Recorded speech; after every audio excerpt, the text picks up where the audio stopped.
One of the things that always has teachers concerned is that students, especially when there's like a space between the time they learn something and the time they have to retrieve it, they oftentimes forget it.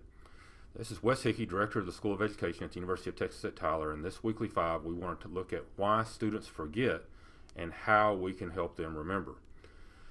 Recent studies have shown that forgetting is actually an important part of the entire process of survival, that we naturally try to spend our time and our resources on the important information, or at least information that is perceived to be important for survival, and discard any information that is not considered important. And so this is something that we're always battling with in school, because a lot of information may be important within the context of our culture, but may not have been important from previous times when the brain evolved and became what it is today.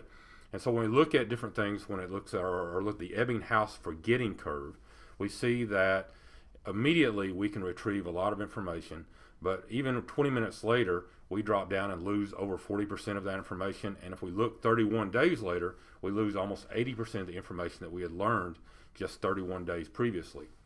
And that is oftentimes pretty difficult, because we want to make sure that our students retain as much as we possibly can for any type of tests or any other challenges that may take place within the school context.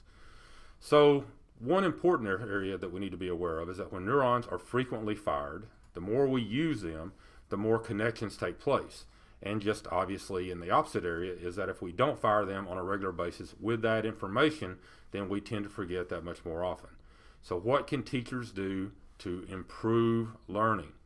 First of all, peer-to-peer explanations seem to be important. And as we know as teachers, that if we go out and actually teach something, we tend to understand it better. And so if a student is having to talk to another student and let them know the information and be able to explain it to them in a way that the individual understands, then it helps to create those neuronal connections in a way that promotes learning. The other part is spacing learning.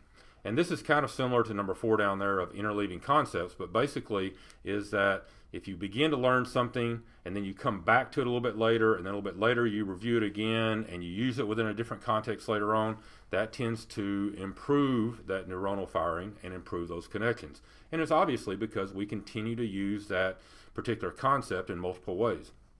Frequent practice tests, and one of the things that we've learned is the testing effect is that retrieving the information through tests tends to help us learn something. And so we always have to try to work on getting that information brought to the students in multiple ways. And so practice tests are one of the ways to do it.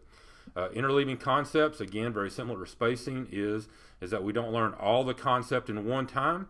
We end up learning part of it. We come back to it later on and dig in a little bit deeper, and we end up interleaving those concepts with other concepts throughout the year.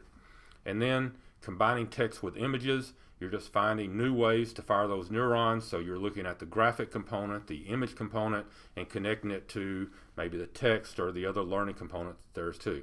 So those are 5 basic strategies that we can use to help promote student learning. And here at UT Tyler, let us know what we can do. And remember to inspire and educate, be architects of human potential.